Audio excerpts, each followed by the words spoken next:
उसी समय रुक्मिणी जी के बाएं अंग फड़कने लगे। जब स्त्रियों का वामांग फड़कता है तो कोई शुभ होता है, अच्छा होता है। वाम अंग फड़कन लगे, तुलसीदास जी लिखते। रुक्मिणी जी का भी बायां अंग फड़कने लगा। देखो ये जो अंग फड़कना और इसका प्रभाव, ये सब शास्त्र सम्मत। आज इन बातों को लोग नहीं मानते, लेकिन शास्त्र में इन सब का वर्णन है। यहां पर भी वर्णन है। वेदव्यास जी कहते हैं कि अमुस्मिन प्रीति रधिका वामस फुरति में भुजा। रुक्मिणी जी स्वयं कहती हैं अपनी सहचरियों से कि मेरी बाईं भुजा फड़क रही है, लगता है कुछ शुभ होने वाला है। और कहीं ऐसा तो नहीं कि मेरा पुत्र ही आ गया, इतना बड़ा हो गया है।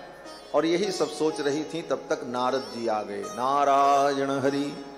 नारद जी ने आकर के रुक्मिणी जी को बताया, मैया आप जो सोच रही हो ऐसा ही है, ये आपके पुत्र प्रद्युम्न है और ब्याह करके बहू लेकर के आए। अब तो महाराज द्वारिका में परम आनंद हुआ। दंपति तौ परिस्वज्य रुक्मिणी च ययुर्मुदम। रुक्मिणी जी को परम आनंद हुआ और द्वारिका में फिर शहनाई बजी, सुंदर मंडप का निर्माण हुआ और भगवान के पुत्र प्रद्युम्न का मायावती के साथ विवाह संपन्न हुआ।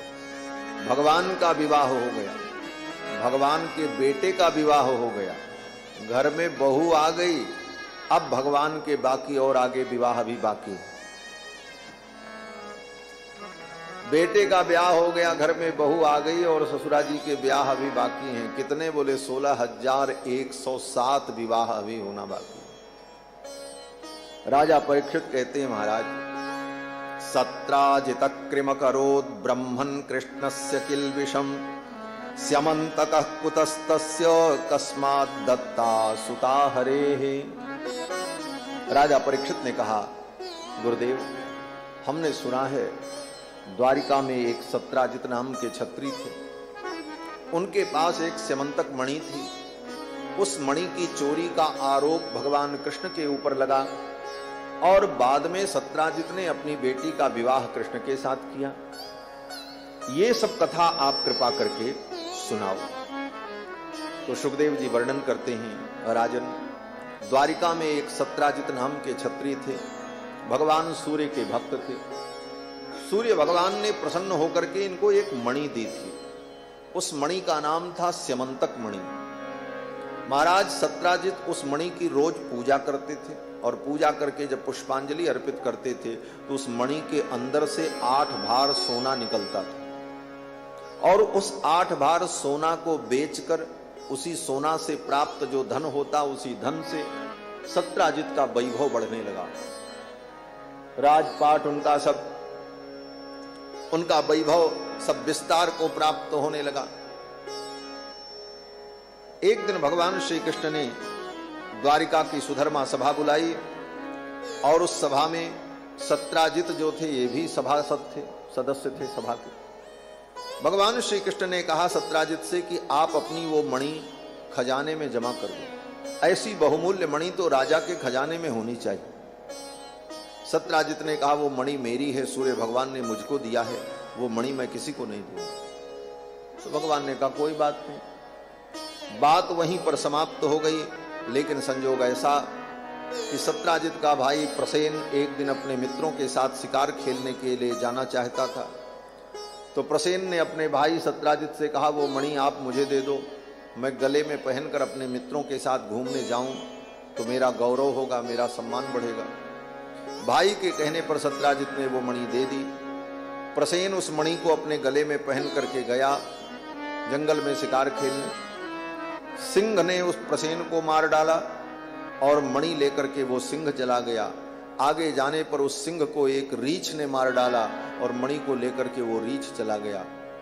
प्रसेन जब लौट करके नहीं आया तो सत्राजित को संदेह हो गया और सत्राजित ने द्वारिका में चर्चा की कि कृष्ण मणि मांग रहे थे, मैंने मणि दी नहीं, कहीं ऐसा तो नहीं कृष्ण ने ही मेरे भाई को मार दिया हो और मणि ले ली। ये झूठा आरोप भगवान कृष्ण के ऊपर सत्राजित ने लगाया और भगवान श्री कृष्ण के कानों में जब ये बात पहुंची तो भगवान ने द्वारिका की सुधर्मा सभा बुलाई और भगवान ने कहा कि मेरे ऊपर सत्राजित को संदेह है, लेकिन जब तक वो मणि मिल नहीं जाती तब तक मैं आरोप से मुक्त नहीं हूं। इसलिए उस मणि का पता लगाने के लिए मैं जा रहा हूं। ऐसा कह करके भगवान द्वारिका से निकल पड़े उस मणि का पता लगाने के लिए। सेवकों को लेकर के भगवान चले और जंगल में पहुंचे तो देखा प्रसेन मरा पड़ा था, लेकिन वहां मणि नहीं थी। सेवकों ने कहा महाराज लगता है किसी सिंह ने इसको मारा है और वो सिंह ही मणि ले गया होगा। सिंह के चरण चिन्हों को देखकर आगे बढ़े, आगे जाने पर देखा तो सिंह भी मरा पड़ा था। सेवकों ने कहा महाराज लगता है किसी रीछ के साथ इस सिंह का युद्ध हुआ है, हो सकता है वो रीछ मणि ले गया हो। रीछ के पैर के चिन्हों को देखते देखते भगवान आगे बढ़े तो आगे जाकर के एक गुफा दिखाई पड़ी। सेवकों ने कहा महाराज लगता है इसी गुफा के अंदर वो रीछ रहता है। भगवान ने कहा तुम लोग यहीं बाहर मेरी प्रतीक्षा करो, मैं गुफा के अंदर जा रहा हूं। सेवकों ने कहा महाराज आपका अकेले जाना ठीक नहीं। भगवान ने कहा नहीं, डरने की कोई बात नहीं, आप लोग यहीं पर मेरी प्रतीक्षा करो और मैं जा रहा हूं। सेवकों ने कहा कब तक प्रतीक्षा करें? भगवान ने कहा 12 दिन तक प्रतीक्षा करना। अगर 12 दिन में मैं लौट करके नहीं आया तो जाकर के द्वारिकापुरी में सूचना दे दे। ये कहकर भगवान उन सेवकों को गुफा के द्वार पर नियुक्त करके भगवान अकेले उस गुफा में प्रवेश करते। जब गुफा में प्रवेश किया भगवान ने तो भीतर क्या देखा? बोले भीतर तो महल था महाराज, बड़ी सुंदर साज सज्जा थी। और भगवान ने देखा कि एक बालक उस मणि को लेकर के खेल रहा था और एक महिला उस बालक का पालन पोषण करने वाली वहीं पर खड़ी थी। ज्यों ही भगवान गुफा के अंदर पहुंचे उस महिला ने भगवान को देख लिया और वो जोर जोर से चिल्लाने लगी, कोई पुरुष आ गया, कोई पुरुष आ गया। तमपूर्वम नरम दृष्ट्वा धात्री चुक्रोश भीतवत, वो जोर जोर से चिल्लाने लगी, कोई पुरुष आ गया, कोई पुरुष आ गया। तच्छुत्वाभ्यद्रवत् क्रुद्धो जाम्बवान बलिनाम बरह, और ज्यों ही वो महिला चिल्लाने लगी कोई पुरुष आया, कोई पुरुष आया,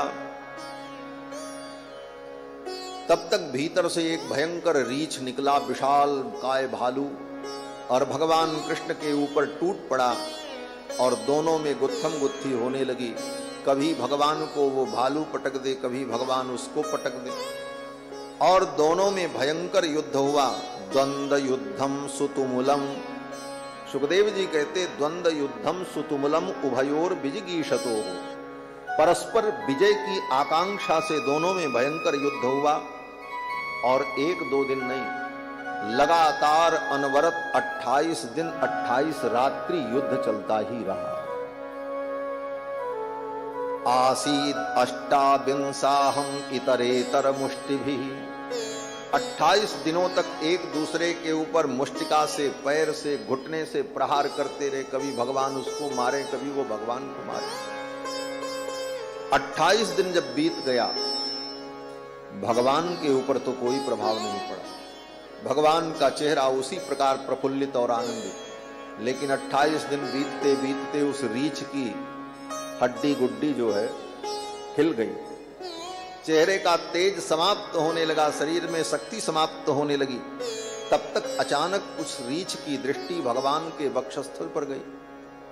उस रीछ ने भगवान के वक्षस्थल पर कौस्तुभ मणि को, भृगु जी के चरण चिन्ह को, श्री वत्स चिन्ह को देखा। वो रीछ जान गया, अरे ये तो साक्षात नारायण है। युद्ध बंद कर दिया और चरणों में गिर करके प्रार्थना की, हे प्रभु आप तो साक्षात नारायण हैं। विष्णुम पुराण पुरुषम प्रभविष्णुमधीश्वरम, जाने त्वाम सर्वभूतानां प्राणवो जस्सहो बलम। मैं जान गया आप साक्षात नारायण हैं, परमात्मा हैं। ये कह करके उस रीछ ने भगवान के चरणों में प्रणाम किया। और ये रीछ कोई और नहीं था, त्रेता युग के श्री जामवंत जी महाराज। जामवंत मंत्री अति बूढ़ा, अत्यंत वृद्ध श्री जामवंत जी महाराज द्वापर युग तक थे। त्रेता युग में राम जी के जितने परिकर थे सब राम जी के साथ वैकुंठ चले गए थे। 5 लोग बचे थे केवल, बस।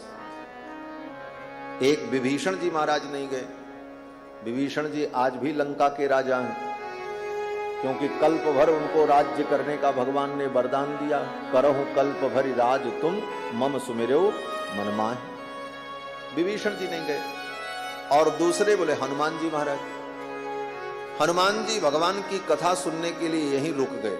हनुमान जी ने कहा जब तक एक प्राणी भी आपकी कथा सुनाने वाला इस धरती पर रहेगा तब तक मैं धरती पर ही रहूंगा। हनुमान जी वैकुंठ नहीं गए। और तीसरे श्री जामवंत जी महाराज, और चौथे द्विविद नाम का एक बानर था, और मयंद। ये इतने भगवान के 5 परिकर पृथ्वी पर ही रह गए, ये भगवान के धाम नहीं गए। तो जामवंत जी महाराज द्वापर युग तक थे। जामवंत जी ने भगवान को पहचान लिया और फिर चरणों में जब प्रणाम किया तो भगवान कृष्ण ने कहा जाम्बवान, इस मणि के लिए ही मैं यहां आया हूं। जामवंत जी बड़े प्रसन्न हुए। उन्होंने कहा प्रभु इसी बहाने आपका दर्शन हो गया, ये मणि मैं आपको दे दूंगा, लेकिन मेरी एक इच्छा है। भगवान ने कहा क्या? जामवंत जी ने कहा मेरी एक बेटी है जिसका नाम जाम्बवती है, और अब मैं बूढ़ा हो गया हूं, अपनी बेटी के लिए वर ढूंढने कहां जाऊं, और ढूंढने जाऊं भी तो आपसे सुंदर वर कहां मिलेगा। आप मेरी कन्या का पाणी ग्रहण कर लो, ये मणि भी मैं आपको दहेज के रूप में दे देता। भगवान ने कहा ठीक है। कृष्णावतार में भगवान ना करने वाले नहीं। रामावतार में तो एक पत्नी व्रत है, लेकिन कृष्णावतार में बोले जितनी भी आ जाए कोई आपत्ति नहीं। भगवान ने कहा ठीक है। जामवंत जी ने अपनी बेटी जाम्बवती का कन्यादान किया और वो मणि भी दे दी। अब वहां से जाम्बवती को और मणि को लेकर के भगवान द्वारिका आए, सारी बात बताई। अब तो लोग सत्राजित को गालियां देने लगे। इस नीच ने द्वारिकाधीश के ऊपर झूठा आरोप लगाया। मणि भी भगवान ने दे दिया, बोले लो मणि।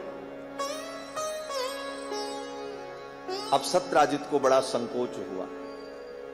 जहां कहीं भी सत्राजित जाते लोग सत्राजित को गालियां देते, सर्वत्र उनका अपमान होने लगा। तो सत्राजित ने सोचा मैं क्या करूं। तो सत्राजित ने भी सोचा चलो मेरी भी एक बेटी है सत्यभामा, और कोई बेटा नहीं है और कोई संतान नहीं। सत्राजित ने सोचा एक ही बेटी है, कहीं ना कहीं तो ब्याह करना ही करना, क्यों न कृष्ण के साथ ही मैं अपनी बेटी का विवाह कर दूं, तो कृष्ण मेरे दामाद हो जाएंगे, फिर किसकी हिम्मत है बोलने की द्वारिकापुरी में। और सत्राजित ने भी अपनी बेटी सत्यभामा का कन्यादान भगवान को कर दिया। फिर सत्राजित ने सोचा जब बेटी दे दिया तो ये मणि रख करके क्या करेंगे, मणि भी भगवान को देने लगे। बोले मणि भी ले लो, पहले भगवान मांग ही रहे थे। जब मणि भी देने लगे तो भगवान ने सोचा अब मणि लेकर के मैं क्या करूं। ये मणि जहां जहां गई, जिसके जिसके पास गई, सबकी दुर्दशा हुई। प्रसेन लेकर के गया तो मारा गया, सिंह लेकर के गया तो वो मारा गया, जामवंत जी लेकर के गए तो 28 दिन तक भगवान ने उनको कूटा। भगवान ने कहा ये मणि जहां रहेगी वहां उत्पात होगा, इसलिए इस मणि को तो अभी रखना ठीक नहीं।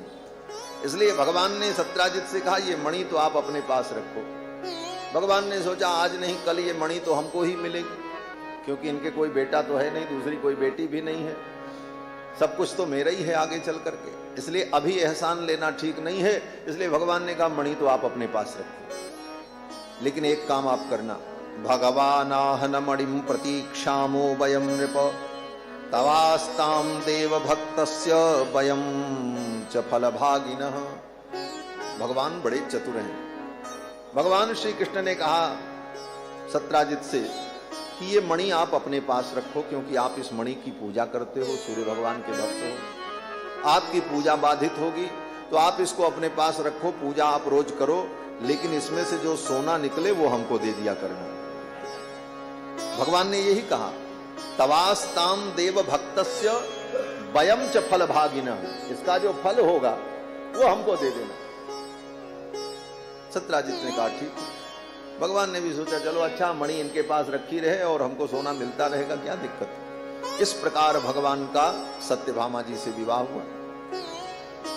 पहले तो जामवंत जी की बेटी जाम्बवती भगवान को प्राप्त हुई, सत्यभामा बाद में प्राप्त हुई, लेकिन भगवान की द्वितीय पटरानी होने का सौभाग्य सत्यभामा जी को ही मिला, क्योंकि सत्यभामा जी क्षत्रिय कन्या है और द्वारिका की ही है।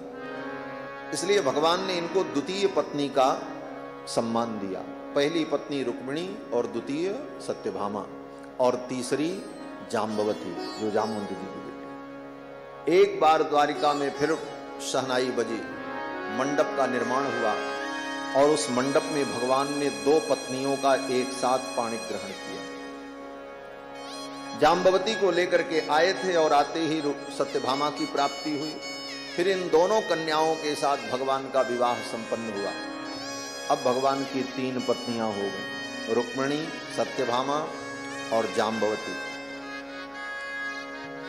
एक दिन भगवान ने विचार किया कि इंद्रप्रस्थ चल करके पांडवों का समाचार प्राप्त करें, और भगवान इंद्रप्रस्थ आए अपनी बुआ जी के यहाँ, कुंती बुआ के यहाँ, और भगवान 4 महीने रुक गए। इति वै वार्षिकान् मासान् राज्ञा सोऽभ्यर्थितः सुखम्। और भगवान इंद्रप्रस्थ में रुककर अर्जुन के साथ घूमने उमने जाया करते थे। अर्जुन सखा भगवान। एक दिन अर्जुन को लेकर के भगवान जमुना के तट पर पहुंचे तो भगवान ने देखा जमुना जल में एक कन्या गले के बराबर पानी में खड़े होकर तपस्या कर रही। भगवान ने अर्जुन से कहा, अर्जुन जाओ देखो ये कौन है, किसके लिए तपस्या कर रही। अर्जुन आए और अर्जुन ने आकर के उस कन्या से पूछा, देवी तुम कौन हो? लगता है पति की प्राप्ति के लिए तुम तपस्या कर रही हो। मन्ने त्वाम पतिमिच्छन्तीम। अर्जुन ने कहा, मन्ने त्वाम पतिमिच्छन्तीम, मुझे लगता है कि तुम अपने मनोनुकूल पति की प्राप्ति के लिए तप कर रही हो। सर्वम कथय शोभने। अरे सुंदरी, सारी बात बताओ, किसके लिए तुम तप कर रही हो? तो वो कन्या बोल पड़ी। कन्या ने कहा, मैं सूर्य भगवान की पुत्री हूं और मेरा नाम कालिंदी है, मेरा नाम यमुना है, और मैं भगवान विष्णु को पति रूप में चाहती हूं। अहम देवस्य सवितुर्दुहिता पतिमिच्छति विष्णुं बड़े बरेण्यम वरदम तपः परममास्थितः। भगवान विष्णु को ही पति के रूप में मैं चाहती हूं। नान्यम पतिम, दूसरा कोई पति मुझे नहीं चाहिए। वृणे वीरतमृते श्रीनिकेतनम, श्री निकेतन भगवान को छोड़कर किसी दूसरे पुरुष का मैं वर्ण नहीं करूंगा, ये मेरा संकल्प है। तो अर्जुन ने कहा, अच्छा भगवान विष्णु को आप पति रूप में चाहती हो? बोले हाँ। अर्जुन ने कहा, भगवान विष्णु इस समय धरा मंडल पर कृष्ण के रूप में अवतार लेकर के लीला कर रहे हैं और वो यहीं आए हुए हैं और मैं अभी उनको लेकर के आता हूं। आपकी तपस्या पूरी हो गई। अर्जुन आए भगवान के पास, भगवान रथ पर बैठे थे। भगवान ने कहा, क्या मामला है? ये देवी किस लिए तपस्या कर रही है? तो अर्जुन ने कहा, महाराज आप ही के लिए तो तपस्या कर रही है, चलो। भगवान श्री कृष्ण आए और कालिंदी जमुना जल से बाहर निकली और आकर के भगवान के गले में नील कमल के पुष्पों की माला पहनाई। देवताओं ने पुष्प वर्षा की और कालिंदी ने भगवान का वर्ण कर लिया। ये भगवान की चौथी पटरानी है कालिंदी, जमुना जी। फिर भगवान का 5वां विवाह अपनी बुआ की बेटी से हुआ। भगवान श्री कृष्ण की सगी बुआ राजाधिदेवी उनका नाम था और वो उज्जैन के महाराज को ब्याही गई थी। उनकी बेटी जो मित्रविंदा का स्वयंवर हुआ, उस स्वयंवर में भगवान पहुंचे। दुर्योधन इत्यादि भी वहां पहुंचे थे, लेकिन मित्रविंदा ने भगवान का जब वर्ण कर लिया तो सभी राजा विरोध करने लगे। जहां देखो वहां ये कृष्ण पहुंच जाता है। अब तो दुर्योधन शिशुपाल सब भगवान का विरोध करने लगे, सब ने अपनी तलवार खींच ली, ऐसा नहीं होगा, ये स्वयंवर नहीं है, ये तो पहले से फिक्स था, तय था। अब तो सब महाराज मित्रविंद के ऊपर आरोप लगाने लगे, जब आपको इसी प्रकार कृष्ण के साथ ही अपनी बेटी का विवाह करना था, गुप्त योजना थी, तो ये स्वयंवर का नाटक क्यों किया। अब तो अनेक प्रकार की बात होने लगी। भगवान ने देखा ये सब ऐसे नहीं मानेंगे, फिर तो प्रसह्य हृतवान कृष्णो राजन राज्ञाम प्रपश्यताम। भगवान ने कहा जिसको जो करना है कर लो, मैं मित्रविंदा को लेकर के जा रहा हूं। और भगवान ने मित्रविंदा को उठाया और उठा करके रथ पर बैठाया और लेकर के भगवान द्वारिका चले आए। मित्रविंदा का भी एक प्रकार से मानो हरण ही कर लिया। उन राजाओं के बीच से प्रसह्य हृतवान, इसीलिए सुखदेव जी कहते हैं प्रसह्य हृतवान कृष्णो राजन राज्ञाम प्रपश्यताम। उन राजाओं के देखते देखते भगवान मित्रविंदा को लेकर के चले आए। इस प्रकार मित्रविंदा के साथ भगवान का विवाह हुआ। ये भगवान की 5वीं पटरानी। और भगवान का 6वां विवाह अयोध्या में हुआ। कृष्ण भगवान का एक विवाह अयोध्या में भी हुआ। उस समय अयोध्या के राजा महाराज नग्नजित थे। उन्होंने अपनी बेटी सत्या का स्वयंवर किया। उस स्वयंवर में भगवान पहुंचे, लेकिन भगवान विवाह करने के लिए नहीं गए थे, भगवान तो घूमने के लिए गए थे। भगवान ने सोचा चलो इसी बहाने निमंत्रण आया है और अयोध्या चलते हैं, अयोध्या का दर्शन करते हैं। अपनी लीला स्थली को देखने के लिए भगवान आए। लेकिन भगवान जब आए तो सत्या जी को पता चल गया द्वारिकाधीश आए हैं। तो सत्या जी ने कैसे तो कैसे भगवान के पास संदेश भेज दिया कि हे द्वारिकाधीश, मुझे भी अपने साथ ले चलो। भगवान के सौंदर्य को देखकर, उनकी महिमा को जानकर सत्या ने भी यही कामना की। परम विलोक्याभिमतं समागतं नरेंद्र कन्या चकमे रमापतिं भूयादयं मे पतिराशिषो मला करोतु सत्या यदि मे धृतो व्रतैः। सत्या जी ने प्रार्थना की, अगर मैंने जीवन में व्रत किया है, जप किया है, सत्य का पालन किया है, धर्म का पालन किया है, श्रेष्ठ जनों का अभिवादन किया है, तो मेरे पुण्य का यही फल हो कि कृष्ण मुझे प्राप्त हो जाए। भगवान जान गए और भगवान ने कहा जब सत्या जी चाहती हैं तो फिर इनको भी ले चलते, क्या दिक्कत है। और इस विवाह में भगवान स्वयं जाकर के महाराज नग्नजित से निवेदन करते। दरबार में जाकर के भगवान ने कहा, राजन, मैं तो आपके इस स्वयंवर में, इस स्वयंवर को देखने आया था, लेकिन आज मैं अपने धर्म को छोड़कर आपसे याचना करता हूं। भगवान ने कहा क्षत्रिय को कभी याचना नहीं करनी चाहिए, लेकिन आज मैं अपने धर्म को छोड़कर आपसे याचना कर रहा हूं। भगवान कहते हैं कि नरेंद्र यांचा कविभिर विगर्हिता। क्षत्रिय याचना करे ये तो निंदनीय है, लेकिन तथापि याचे तव सौहृदेच्छया। आपके सौहृद की कामना से मैं आपसे याचना करता हूं, मांगता हूं। महाराज नग्नजित ने सोचा ये क्या मांगेंगे और मैं इनको क्या देने लायक हूं, ये द्वारिकाधीश है। लेकिन भगवान ने क्या मांगा? बोले, भगवान ने कहा कन्या त्वदीयाम, आप अपनी कन्या का मुझे दान करो। मैं आपकी कन्या को मांग रहा हूं। कन्याम त्वदीयाम नहि शुल्कदाभयम्। महाराज नग्नजित तो बड़े प्रसन्न हुए। द्वारिकाधीश स्वयं मेरी कन्या का हाथ मांग रहे हैं, ये तो मेरा परम सौभाग्य है। लेकिन महाराज नग्नजित की प्रतिज्ञा थी, उनके गौशाला में 7 बड़े खूंखार सांड थे, वृषभ थे। और महाराज नग्नजित ने प्रतिज्ञा की थी, जो वीर इन 7 सांडों की नाक में डोरी लगा देगा, उस वीर के साथ मैं अपनी बेटी का विवाह करूं। बड़े बड़े वीर आए महाराज, और जो उस घेरे के अंदर जाता सातों साण मिल करके उसे मार डालते। महाराज नग्नजित ने कहा, द्वारिकाधीश, मैं तो अपनी कन्या का दान आपको कर दूं, लेकिन मेरी ये प्रतिज्ञा भी है। ये प्रतिज्ञा कैसे पूरी होगी? भगवान ने कहा, प्रतिज्ञा मैं पूरी करूंगा। और भगवान उस घेरे के अंदर गए। एक साथ भगवान ने 7 रूप धारण कर लिया।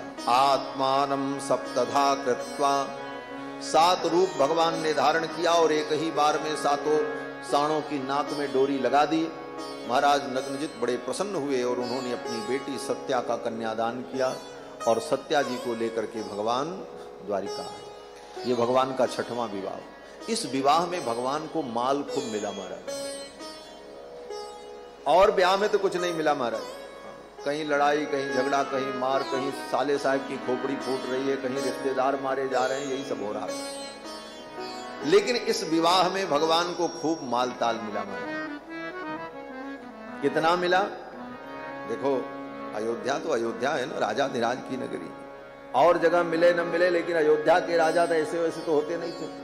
चक्रवर्ती सम्राटों की राजधानी अयोध्या। तो महाराज खूब दिया महाराज नग्नजित ने। कितना दिया? बोले 10 धेनु सहस्राणी। 10 धेनु सहस्राणी, 10,000 गाय। और युवती नाम त्रिसाहस्रम, 3,000 दासियां। और निष्कग्रीव सुबाससाम। और कैसी दासियां? ऐसी दासियां जिन दासियों के गले में 9-9 लाख रुपए के स्वर्ण के हार थे। ऐसी दासियां, 9 लखा हार पहनी हुई दासियां आई महाराज। वो भी एक नहीं, 3,000। युवती नाम त्रिसाहस्रम निष्कग्रीव सुबाससाम, नवनाग सहस्राणी। और 9,000 हाथी। और नागाच्छत गुणान रथान। और जितने हाथी थे उनसे 100 गुना ज्यादा रथ, शतगुणान रथान। और दंपति रथमारोप्य महत्यया सेनया वृतौ। और इतना सब दे करके रथ पर बैठा करके कृष्ण को और सत्या को, पूरी सेना को साथ में लगाया महाराज नग्नजित ने। सम्मान पूर्वक इनको विदा किया जाए, क्योंकि इतना माल ताल लेकर के जा रहे, रास्ते में कोई लूट उट न ले, इसलिए सारी व्यवस्था महाराज नग्नजित ने की। और बड़े धूमधाम से भगवान सत्या जी को लेकर के द्वारिका। इसके बाद भगवान का 7वां विवाह जो हुआ, भगवान कृष्ण का 7वां विवाह भी बुआ की बेटी से ही हुआ। भगवान कृष्ण की एक बुआ जी थी, उनका नाम था श्रुतिकीर्ति। उनका विवाह केकय देश के राजा के साथ हुआ। उनकी जो बेटी थी भद्रा, उनका भी स्वयंवर हुआ। उसमें भी भगवान पहुंचे और भद्रा ने भगवान का वर्ण किया। और फिर भद्रा जी को भी लेकर के भगवान आ गए। और फिर भगवान का 8वां विवाह यहां द्रविड़ देश में हुआ, मद्रास में, चेन्नई में। मद्र देश के जो राजा थे उन्होंने अपनी बेटी लक्ष्मणा का स्वयंवर किया। और उस स्वयंवर में भी भगवान आए। लक्ष्मणा ने भगवान का वर्ण कर लिया। राजाओं ने विरोध किया। उन सारे राजाओं को परास्त करके भगवान लक्ष्मणा को लेकर के भी द्वारिकापुरी। इस प्रकार भगवान के 8 विवाह हुए। रुक्मिणी, सत्यभामा, जाम्बवती, कालिंदी, नागनजिती, मित्रविंदा, भद्रा और लक्ष्मणा, ये भगवान की 8 पटरानी है। इसके बाद भगवान का 16,100 विवाह एक ही बार में हुआ। भौमासुर नाम का एक असुर था। उस भौमासुर ने अपने कारागार में 16,100 राजकन्याओं को बंदी बना करके रखा। उसकी प्रतिज्ञा थी कि 20,000 कन्या हो जाएंगी तो एक मंडप में मैं विवाह करूंगा। और अलग अलग राजाओं के यहां से कन्याओं का हरण करके ला करके अपने कारागार में बंद करके रखा था। 16,100 राजकन्या। भगवान द्वारिकाधीश पहुंचे हैं और जाकर के भौमासुर से युद्ध किया। भौमासुर का भगवान ने विनाश किया और उसी युद्ध में मुर नाम के दैत्य का भगवान ने वध किया। इसीलिए भगवान का नाम मुरारी पड़ा। ये मुर नाम का दैत्य भौमासुर का सेनापति था, बड़ा पराक्रमी था। मुर को भगवान ने मारा, इसीलिए भगवान का नाम मुरारी पड़ा। और फिर भौमासुर का भगवान ने वध किया और 16,100 राजकन्याओं को मुक्त किया। जब उनको मुक्त किया तो उन कन्याओं ने कहा, प्रभु अब मैं कहां जाऊं?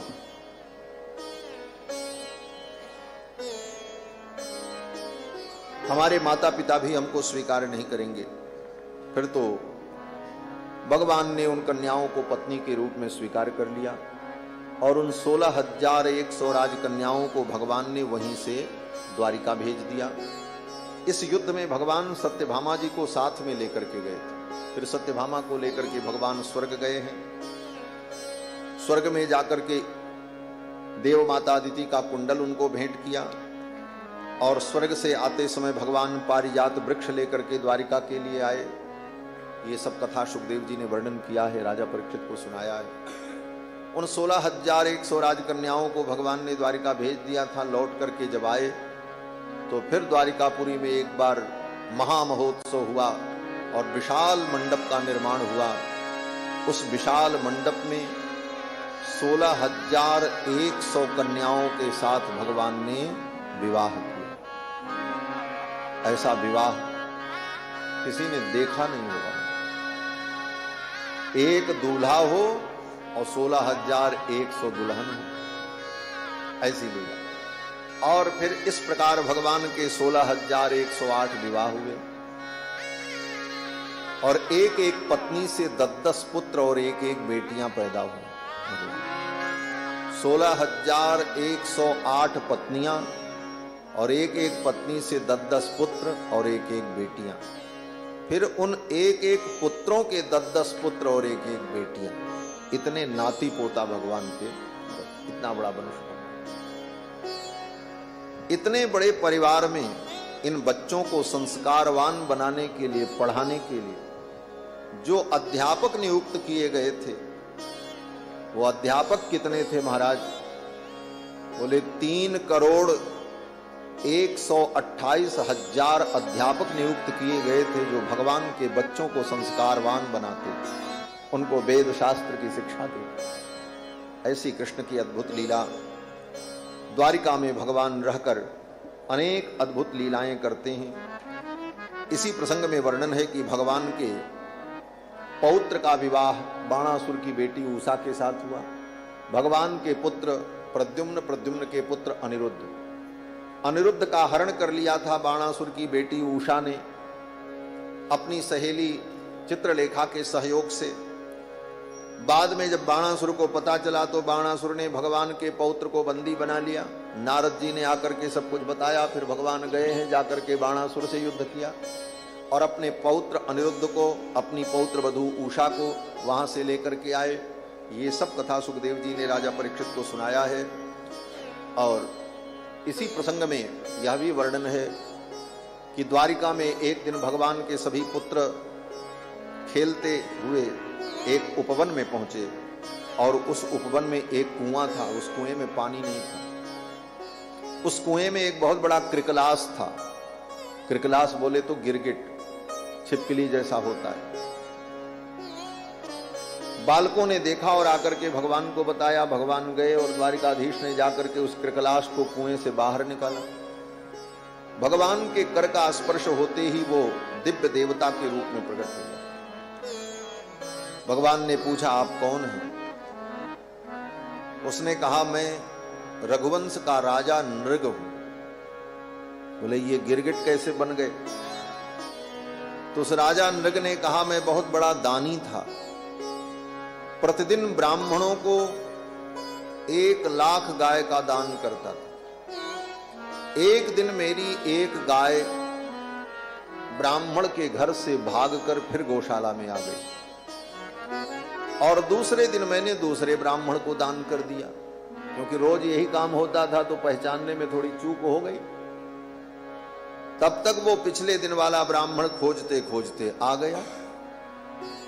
उसने कहा ये गाय मेरी है, और जिस ब्राह्मण को अभी अभी दान किया था उस ब्राह्मण ने कहा नहीं ये मेरी है। दोनों अपनी बात पर अड़ गए और दोनों अपने अपने जगह पर सही थे।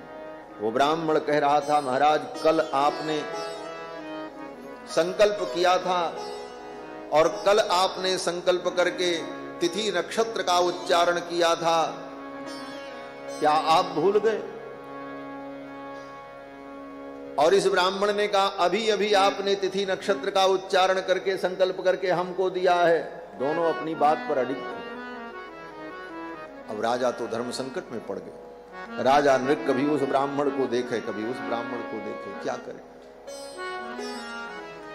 दोनों ब्राह्मणों को क्रोध आ गया और दोनों ब्राह्मणों ने राजा को शाप दे दिया। बोले जाओ दान देकर के ब्राह्मणों में लड़ाई करा दी। एक ही गाय को दो ब्राह्मणों को देकर के परस्पर दोनों में संघर्ष करा दिया। इस पाप के कारण जाओ तुम नृग, हे राजन तुम कृकलास की योनि को प्राप्त हो जाओ। दोनों ब्राह्मणों ने शाप दिया। राजा चरण में गिर पड़ा, बोले महाराज हमारा उद्धार कैसे होगा? उन दोनों ब्राह्मणों को फिर दया भी आ गई। जो उत्तम पुरुष होते हैं उनका हृदय बड़ा निर्मल होता है। अनुचित होने पर क्रोध भी आता है, लेकिन व्यक्ति अपने अपराध को स्वीकार कर ले तो अगले क्षण ही उनके अंदर करुणा प्रकट हो जाती है और वो क्षमा भी कर देते हैं।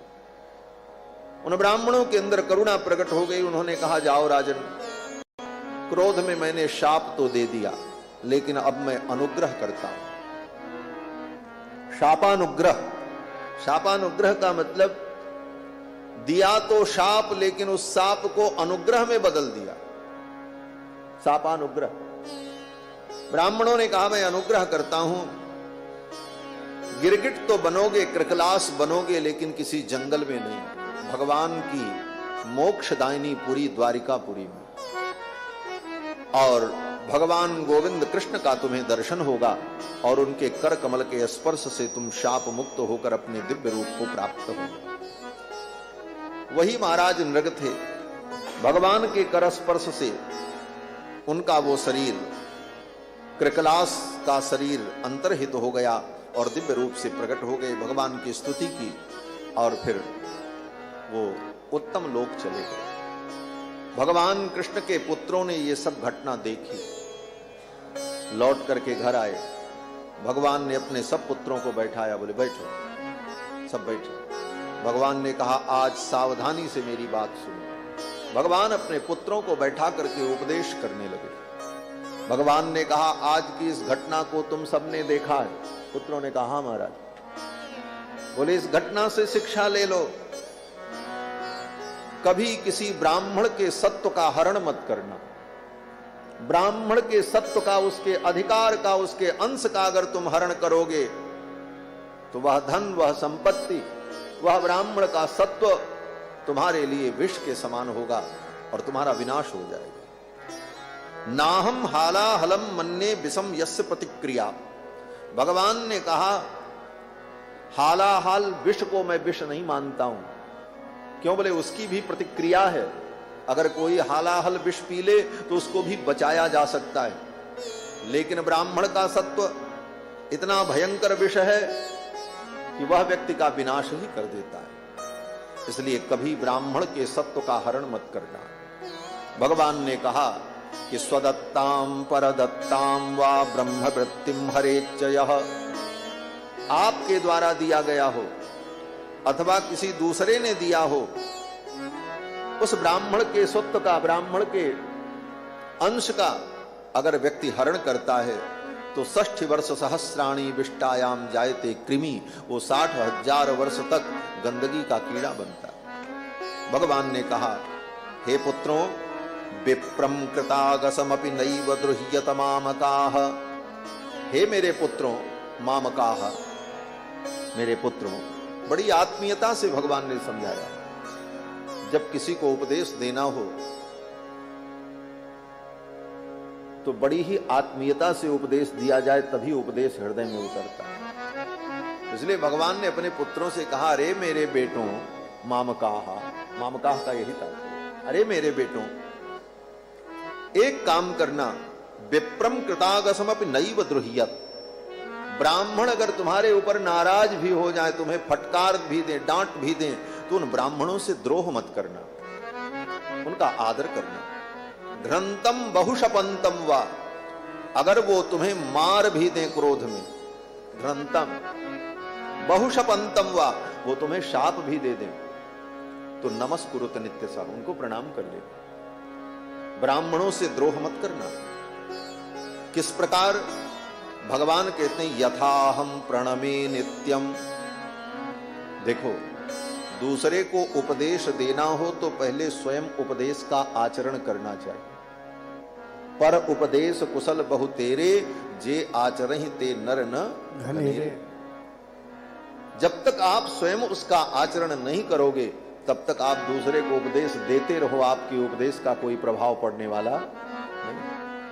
भगवान अपने पुत्रों से कहते हैं, देखो ब्राह्मण अगर तुमको शाप दे दे, मार भी दे, गाली भी दे, उस ब्राह्मण को प्रणाम कर लेना। किस प्रकार? भगवान कहते हैं, यथा हम प्रणमे नित्यम, जैसे मैं प्रणाम करता हूं। भगवान स्वयं करके बताते हैं। भगवान कहते हैं, मुझे देखो, जैसे मैं प्रणाम कर लेता हूं उनको, उसी प्रकार तुम भी प्रणाम कर लेना। किसको? बोले घंतम, मारने वाले को। कौन से मारने वाले ब्राह्मण को भगवान ने प्रणाम किया? बोले सारी दुनिया में कथा प्रसिद्ध है। भृगु जी महाराज बैकुंठ में पहुंच गए और जाकर के भगवान की छाती पर एक लात मारी। आज भी भगवान के वक्षस्थल पर भृगु जी के चरण का चिन्ह बना हुआ है, विप्रपादाब्ज चिन्हम। और जब मारा भृगु जी ने, तो भगवान अपने आसन से उठ करके बैठ गए और भृगु जी को अपने आसन पर बैठा दिया और अपने पीतांबर से भृगु जी का चरण पोंछने लगे। और भगवान ने कहा, प्रभु, हे विप्र, मेरी छाती वज्र के समान कठोर है। बड़े बड़े दुर्दांत दानवों की गदा की चोट से ये छाती वज्र हो गई है, और ऐसे वज्र के समान कठोर वक्ष पर आपने अपने कोमल चरणों से प्रहार किया, आपके चरणों में पीड़ा तो नहीं है? ऐसा कह करके भगवान ने अपने पीतांबर से भृगु जी के चरण को पोंछा। भृगु जी की आंखों से आंसू आ गए। धन्य है ठाकुर, मैंने इनको लात मारी और इन्होंने मुझे इतना आदर दिया। भृगु जी ने आकर के ऋषियों के सभा में घोषणा कर दी। भृगु जी ने कहा, मैंने निर्णय कर लिया है, आलोड्य सर्वशास्त्राणि विचार्यैव पुनः पुनः इदमेकं सुनिष्पन्नम ध्येयो नारायण सदा। सारे शास्त्रों का विचार करके, आलोडन करके, परीक्षण करके मैंने निर्णय कर लिया, पूजन करने के योग्य, ध्यान के योग्य, भजन के योग्य तो साक्षात नारायण ही है, और कोई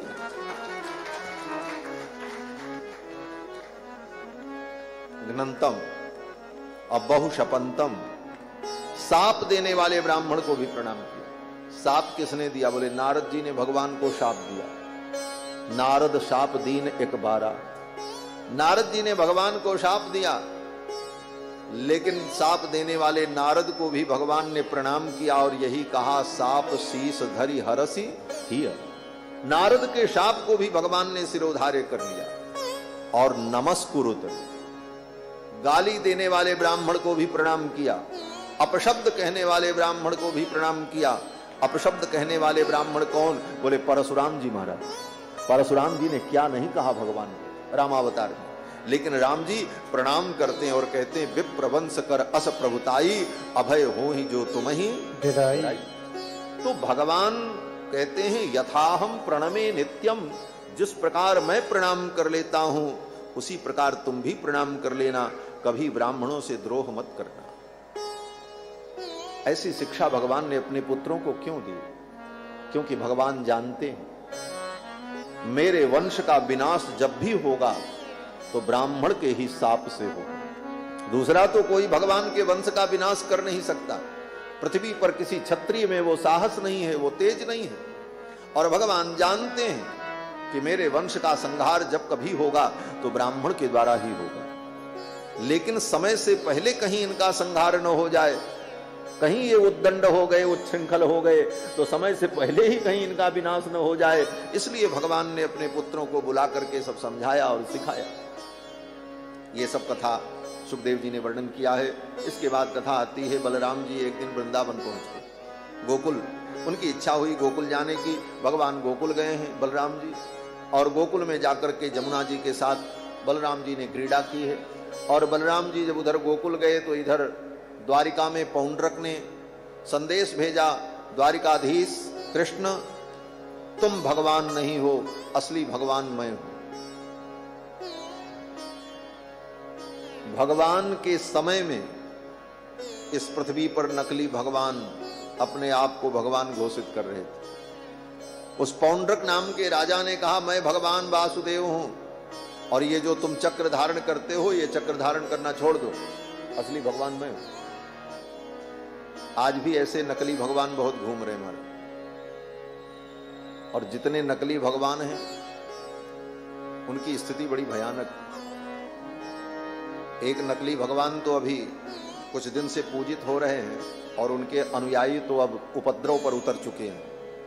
स्वामी नारायण संप्रदाय जिसको लोग कहते हैं, उस घनश्याम पांडे नाम के व्यक्ति को भगवान घोषित कर दिया, और पुराणों के वचनों की अवहेलना करके, पुराण के श्लोकों का अपार्थ करके जबरदस्ती उसको भगवान सिद्ध करने का प्रयास किया, और उनके अनुयायी स्वामी नारायण को भगवान घोषित किया। और अब तो इतना अनर्थ हो चुका है कि स्वामी नारायण की मूर्ति बनाकर उसके नीचे ब्रह्मा को, विष्णु को, शंकर को हाथ जोड़े दिखाया जाता है कि स्वामी नारायण ही परब्रह्म है, ये ब्रह्मा शंकर सब उनके दास हैं। ये भयानक स्थिति। और अगर इसका विरोध समाज में नहीं हुआ तो ये सनातन धर्म के लिए बहुत बड़ा खतरा है, सनातन धर्म के लिए बहुत बड़ा अभिशाप बन जाएगा। तो ऐसे नकली भगवान पैदा किए जा रहे हैं इस देश में। स्वामी नारायण जैसे व्यक्ति को भगवान बना दिया उनके अनुयायी। और स्वामी नारायण जिसका नाम घनश्याम पांडे था, बस्ती जनपद का, उत्तर प्रदेश, गुजरात में उसकी पूजा हुई। और वैसे भी गुजरात में पाखंडियों की अधिक पूजा हो जाती है। भक्तमाल में तो नाभादास जी ने लिखा है कि महास्मारत लोग भक्ति लवलेश न जाने, माला मुद्रा देखता सुखी निंदा ठान। वो घनश्याम पांडे, बाद में उन्हीं का नाम सहजानंद और उन्हीं को स्वामी नारायण घोषित। कोई ग्रंथ भी नहीं लिखा उस व्यक्ति ने। एक शिक्षापत्री नाम का ग्रंथ उनके नाम पर लोग प्रचारित करते हैं, लेकिन वह भी सतानंद नाम के एक ब्राह्मण के द्वारा लिखाया हुआ 256 श्लोकों का अनुष्टुप छंद का ग्रंथ। और उसी शिक्षापत्री के नाम पर